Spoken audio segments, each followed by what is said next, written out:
আসসালামু আলাইকুম। আশা করি আপনারা ভালো আছেন। আচ্ছা, আমি যদি বলি যে, "আমি যা" বা "আমি খাও", তাহলে কি আমার কথাটা হবে? আমি যদি বলি, "তুমি খাই", তাহলে কি আমার বাক্যটা হবে? যদি বলি, "তারা যাও", তাহলে কি আমার সেন্টেন্সটা হবে? "সে যায়" অথবা "তুমি যায়", এই বাক্যগুলো কি সঠিক? স্পষ্টতই এই বাক্যগুলি সঠিক নয়। আমরা বাংলাতে যেভাবে ব্যবহার করি, খেয়াল করেন, "আমি" এর সাথে খাও ব্যবহার করি না। আমি খাই, তুমি খাও, তারা যায়, সে যায়, তুমি যাও। অতএব একটু লক্ষ্য করেন, আমরা বাক্যের কর্তার সাথে ক্রিয়ার একটা মিল খুঁজে পাচ্ছি এখানে। তো বাংলাতে যেভাবে কর্তা বা সাবজেক্টের সাথে ক্রিয়া বা ভার্বের একটা সম্পর্ক আছে, মিল আছে, তেমনি ইংরেজিতেও সাবজেক্টের সাথে ভার্বের সাথে একটা সিকোয়েন্স বা মিল আছে। তো যেই সাবজেক্ট সেই সাবজেক্ট অনুযায়ী ভার্ব বসে এবং সাবজেক্ট এবং ভার্বের যে একটা রিলেশনশিপ বা সম্পর্ক, এটাকে আমরা ইংরেজিতে বলি subject verb agreement.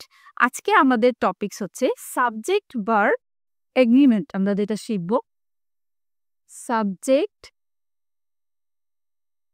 Verb agreement. এই সাবজেক্ট ভার্ব এগ্রিমেন্ট, এই যে ইংরেজি গ্রামারের যে এটা হচ্ছে বেসিক হচ্ছে একটা টপিকস। আমরা যখন ফ্রি হ্যান্ড রাইটিং লিখি বা হচ্ছে সেন্টেন্স কারেকশন করি, অনেক ক্ষেত্রেই আমাদের এই এই এই সাবজেক্ট ভার্ব এগ্রিমেন্টের সিম্পল নলেজটা না থাকার কারণে আমাদের রাইটিং গুলো ভুল হয়।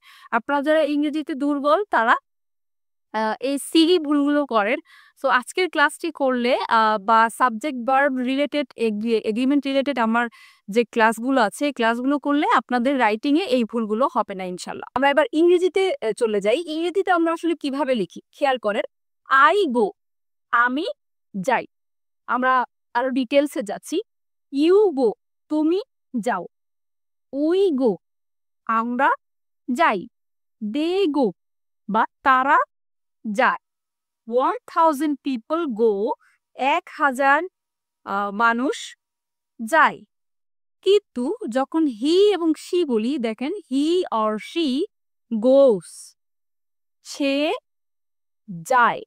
তো এইখানে খেয়াল করেন, আমির সাথে হচ্ছে না, ইউ এর সাথে হচ্ছে না, উই এর সাথে হচ্ছে না, দে বা 1000 পিপলের সাথেও হচ্ছে না, কিন্তু হি বা শি এর সাথে ভার্বের সাথে একটা ইএস যুক্ত হয়েছে। এই যে ইংরেজির যে রুলটা, এই রুলটাকে আমরা বলি হচ্ছে থার্ড পারসন সিঙ্গুলার নাম্বার হলে ভার্বের সাথে এস বা ইএস যুক্ত করা হয়। আমরা আরো বুঝবো, খেয়াল করেন। থার্ড পারসনটা আসলে কি? থার্ড পারসনটা হচ্ছে, আমরা জানি পারসন ৩ প্রকার হয়, ফার্স্ট পারসন, সেকেন্ড পারসন আর থার্ড পারসন। ফার্স্ট পারসন হচ্ছে আই এবং মানে আমি, আমরা, আমরা হচ্ছে ফার্স্ট পারসন। তুমি, তোমরা, এটা হচ্ছে সেকেন্ড পারসন।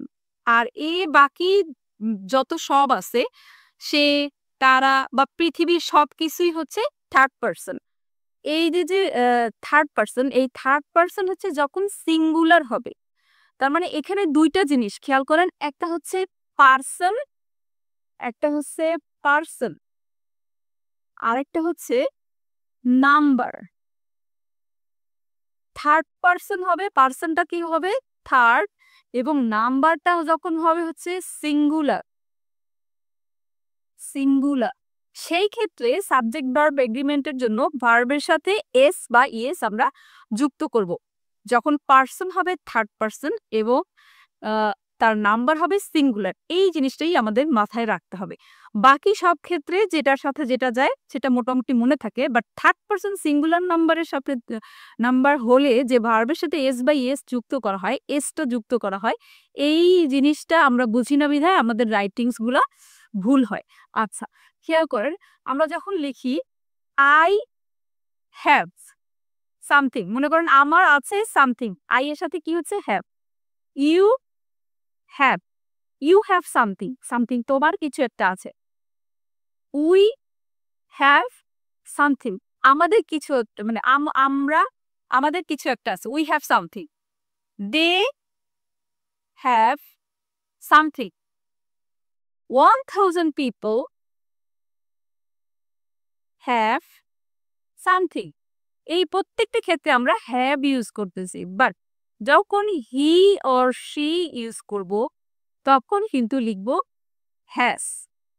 তার আছে সামথিং, আমার আছে সামথিং, তোমার আছে সামথিং, আমাদের আছে সামথিং, দে হ্যাভ সামথিং, মনে করেন কিছু একটা আছে, 1000 people হ্যাভ সামথিং, কিন্তু হি অর শি যখন লিখব তখন হ্যাজ দিব।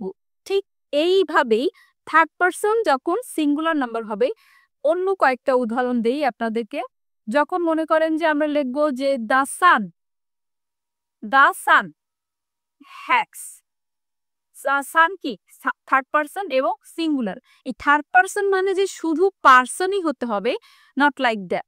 থার্ড পারসন বলতে বোঝায় যে এখানে মানে আমি, আমরা, তুমি, তোমরা বাদে বাকি সমস্ত বস্তু হতে পারে, এটা বায়বীয় হতে পারে, অদৃশ্যমান হতে পারে, একটা যে কোনো আবহাওয়া হতে পারে, মানে everything in the world, everything, every concept হচ্ছে থার্ড পারসন হিসেবে গণ্য হবে। এই জন্য পার্সন বলতে এটা বুঝবেন না যে শুধুমাত্র পার্সন মানে কি কোনো ব্যক্তি হতে হবে, নো, এটা যে কোনো সাবজেক্ট হতে পারে। এখানে খেয়াল করেন, যেমন দ্য সান, এখানে কি সান কোনো ব্যক্তি না, কিন্তু এটা থার্ড পারসন সিঙ্গুলার। আবার যদি বলি দ্য মুন, এটাও হচ্ছে third person singular, the moon হবে হ্যাজ। আবার যদি বলি দ্য টাইগার, টাইগার কি মানে পার্সন, এটা হচ্ছে জন্তু, তাও টাইগারের সাথে হবে হ্যাজ। আবার বলি দ্য রিভার, রিভার এটা হচ্ছে নদী, এখানে হচ্ছে হ্যাজ। তার মানে থার্ড পারসন বলতে বোঝায় যে কোনো হচ্ছে মানে আমি, তুমি, আমরা, তোমরার বাইরে যা কিছু আছে। যেমন যদি আমি বলি জামাল, কামাল, বা হচ্ছে দ্য ওয়েদার, এভরিথিং, সবকিছুর সাথে হচ্ছে আপনার যখন লিখবেন তখন ভার্বের সাথে এস বা ইএস যুক্ত হবে। আচ্ছা, আমরা এই সাবজেক্ট ভার্ব এগ্রিমেন্ট সম্পর্কে আরো বেশি জানতে আরো ক্লাস আমাদের করতে হবে। তো আপনাদের যদি ভিডিওটি ভালো লাগে লাইক করবেন, কমেন্টস করবেন এবং শেয়ার করবেন এবং সাবস্ক্রাইব করে আমার চ্যানেলটির সঙ্গে থাকবেন। এবং এই রিলেটেড আরও ক্লাস আমি আপলোড করব, সেগুলো দেখে সাবজেক্ট ভার্ব এগ্রিমেন্ট সম্পর্কিত আপনার যে গ্রামার নলেজটি সমৃদ্ধ করবেন। ভালো থাকবেন, ধন্যবাদ সবাইকে।